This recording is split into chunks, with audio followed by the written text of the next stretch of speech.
La ministra presidenta de la Suprema Corte, la doctora Norma Piña, solicitó al Pleno determinar si jueces y magistrados quienes impugnaron la reforma judicial están facultados para hacerlo, si el máximo tribunal puede o no analizar estas impugnaciones.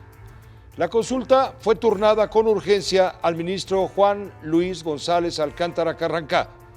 Él deberá verificar antecedentes jurisdiccionales y recabar la opinión de todos los ministros para elaborar un proyecto de resolución. Es la cuarta consulta sometida por Norma Piña al Pleno sobre la reforma judicial. Las primeras tres fueron sobre si la Corte puede o no frenar el proceso legislativo de la reforma. La senadora y presidenta de la Comisión de Estudios Legislativos del Senado, Ernestina Godoy, próxima consejera de la Presidencia Jurídica, dijo que la consulta propuesta por la ministra Norma Piña es improcedente. La senadora dijo que estará atenta a cualquier estrategia jurídica en contra de la reforma judicial. Agregó que la ministra presidenta del Alto Tribunal, Norma Piña, no puede debilitar a las instituciones. Ernestina Godoy hizo un llamado a los ministros a entablar un diálogo y permitir la correcta ejecución de la reforma constitucional aprobada. Ella es abogada, es presidenta de la Suprema Corte de Justicia de la Nación, ¿no? No puede debilitar a las instituciones.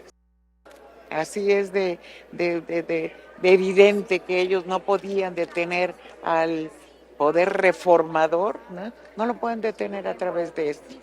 Yo voy a la consejería dentro de algunos días y vamos a estar muy atentos a los mecanismos jurídicos que ellos vayan a intentar.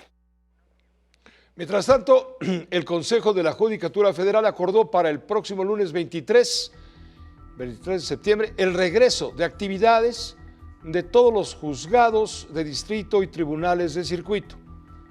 Con 5 votos a favor y 2 en contra, los consejeros aprobaron el reinicio de labores. El 21 de agosto pasado, hace casi un mes, los impartidores de justicia federales iniciaron un paro en protesta por la reforma judicial. Por cierto, ayer, la Asociación Nacional de Magistrados de Circuito y Jueces de Distrito del Poder Judicial de la Federación, la JUFET por sus siglas, pidió a la Judicatura instalar una mesa de diálogo a fin de garantizar los derechos laborales de los trabajadores judiciales como condición para levantar la suspensión de actividades. Hoy los consejeros aceptaron establecer esa mesa de interlocución.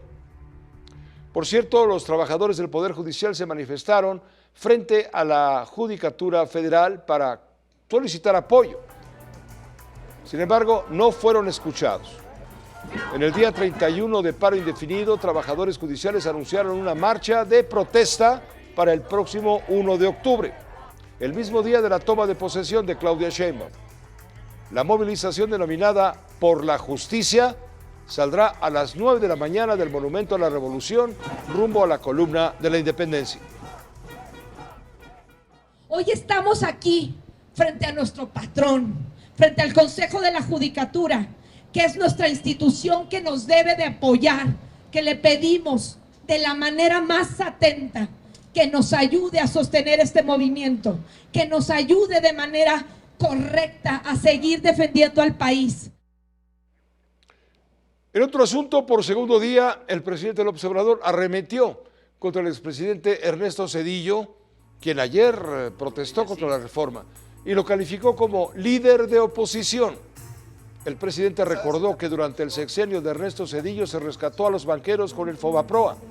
Lo acusó de ser el responsable de la represión de Acteal. Zedillo, que no había salido, no había hablado, pero no hablaba de México. Y ahora sí vino, se desató. Y así está desatada toda la maleantada. Como dicen en mi tierra, por algo será. Mientras tanto, el senador de Movimiento Ciudadano, Daniel Barreda, campechano, reiteró que no participó en la votación de la reforma judicial en el Senado la semana pasada, porque la Fiscalía de Campeche se lo impidió. Declaró que el pasado 10 de septiembre le avisaron que su padre había sido detenido por las autoridades. Al llegar a apoyarlo fue amenazado.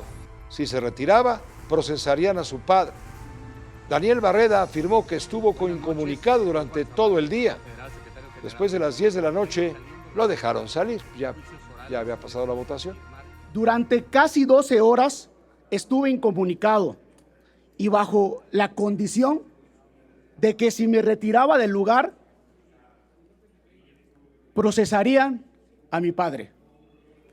Durante todo este tiempo no me fue posible hablar con ningún senador o senadora de mi grupo parlamentario ni de otro grupo parlamentario.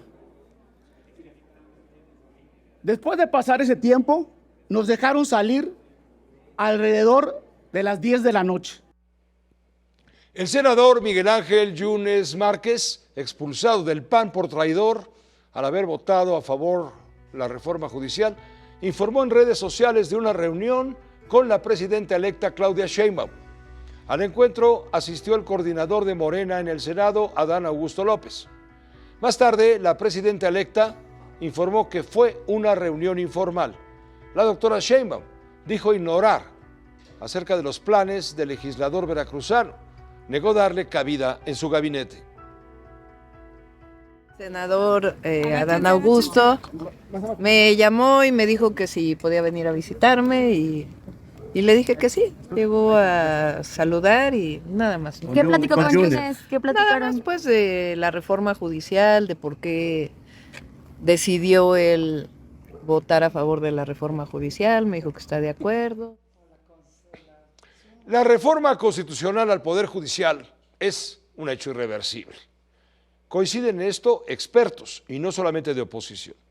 No solo hay riesgo de caer en la autocracia, sino, nos han dicho, en la anarquía. La realidad apunta hacia un sistema judicial feudal en el cual los poderes fácticos, díganse políticos, empresariales, sindicales, hasta delincuenciales, someterán a jueces, magistrados y ministros. Se habla del reino de la impunidad, de una justicia sometida al superpoder ejecutivo sin contrapesos. Es decir, la justicia va a tener muchos dueños.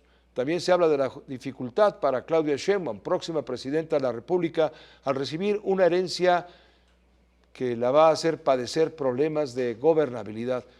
Y reitero, formalmente ya no hay nada que hacer, a menos que en el tiempo la justicia se vuelva a reformar, o bien que mediante una ley transitoria la presidenta posponga su entrada en vigor, lo cual se ve, la verdad, remoto, salvo la mejor opinión de Alejandra Cuyen, analista política, muy interesada, como siempre, en estos temas todos los miércoles. Alejandra, como siempre, bienvenida. Qué gusto verte, Pepe, y sí, la verdad es que son días tristes para México. No solo es una reforma abrupta, sino es una reforma mal hecha, es una reforma muy pobre en calidad y, peor aún, muy pobre en su proceso de implementación. O sea, si lo que querían era quitar a los ministros y cambiar el sistema, dejarlos un año más con reglas nuevas, pero al mismo tiempo con todo lo vigente y con toda la estructura vigente, la pura transición es completamente absurda.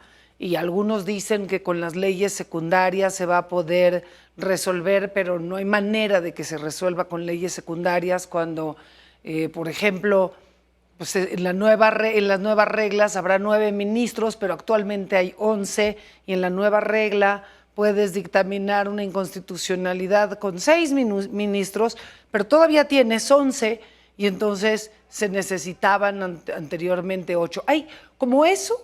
El hecho de que los magistrados no van a poderse cambiar de adscripción, entonces se vuelven mucho más vulnerables pues, a las amenazas de los grupos de interés. A la codicia de los poderes fácticos. A las amenazas de los grupos del poder y de los poderes fácticos, como dices, y lo dices muy bien. Entonces, en todos los sentidos, por ejemplo, pues las salas donde se discuten los amparos para efectos de los individuos, cuando requieres un amparo por un tema personal, pues técnicamente ya no tienen razón de ser, porque teóricamente con la nueva reforma la Corte no puede interpretar la Constitución.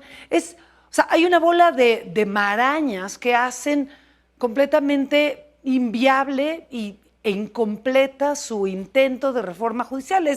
es muy simpático escuchar a Ernestina Godoy diciendo que Norma Piña está debilitando una institución que ellos acaban de destruir. Y pues está bien, si ellos defienden su reforma, está muy bien.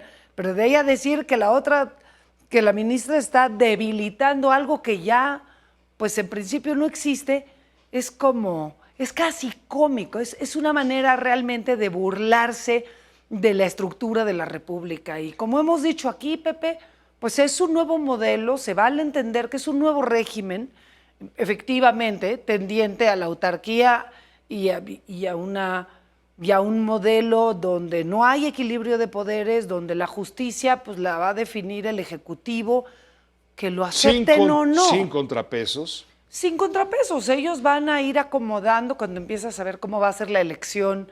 Creo que nada más para Ciudad de México nos van a dar como 29 boletas con nombres que no tenemos ni idea. Pero con 850 nombres. No, porque entonces están los distintos magistrados de los distintos circuitos y las Son circunscripciones. 6 boletas, son 6, pero en cada boleta va a haber, hay una, por ejemplo, para elegir a los jueces de circuito, son 850 jueces. Pero tienes que tener además de los distintos, o sea, una propuesta del Ejecutivo y otra del Legislativo y otra del Judicial. Entonces, pues vas a tener que tener por lo menos 3 de cada una de ese segmento para jueces. O sea, ¿y a quién le va a interesar si nadie ni lo entiende?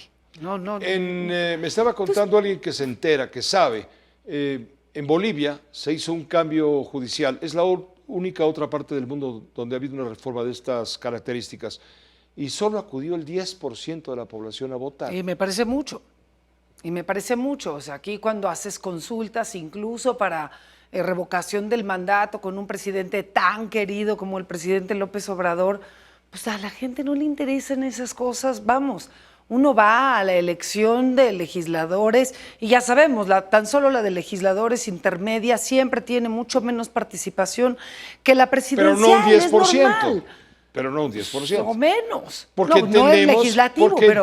no vamos por muchas razones, pero entendemos lo que significa una elección de un funcionario público, de servidor público, representante popular, pero lo que no entendemos es por quién vamos a votar. ¿Y para qué? ¿Qué rol va a cumplir? Exactamente. ¿No? Entonces, a ver, yo sigo pensando que si querían hacer su reforma de tajo, pues el ejemplo de la de 94, más allá de la polémica entre el presidente Zedillo y el presidente López Obrador, que es otro tema de discusión, pues agarras y se hace a rajatabla y se aplica a partir del día siguiente y pones un transitorio. ¿Qué sí se puede hacer? Efectivamente. La presidenta puede, cuando tome posesión, podría solicitar al Congreso, y tiene la mayoría calificada, para integrar un transitorio que posponga o que adelante y que den una solución clara a todas estas inconsistencias. Pueden desde decir esto será hasta el 2028 cuando todas las reglas secundarias existan, hasta decir a partir de mañana yo voy a poner a mis ministros y nos dejemos de tonteras de aquí a que llega la elección. Son como modelos donde algo podrán hacer. En el Inter, la incertidumbre solamente pone en vilo muchos juicios, donde los jueces, que además ya no necesariamente van a tener pensión, pues algunos a lo mejor hasta venden sus casos o sus resoluciones. O sea, realmente se enturbia y se corrompe un sistema que de por sí tenía muchos retos, Pepe. Alejandra, muchas gracias por tu comentario. Es un momento delicado y ojalá el nuevo gobierno sea muy sensato y muy cauteloso en cómo lo va a manejar. Gracias, Alejandra Cuyen. Buenas noches, la maestra Alejandra Cuyen, le digo justiciera de Hueso Colorado.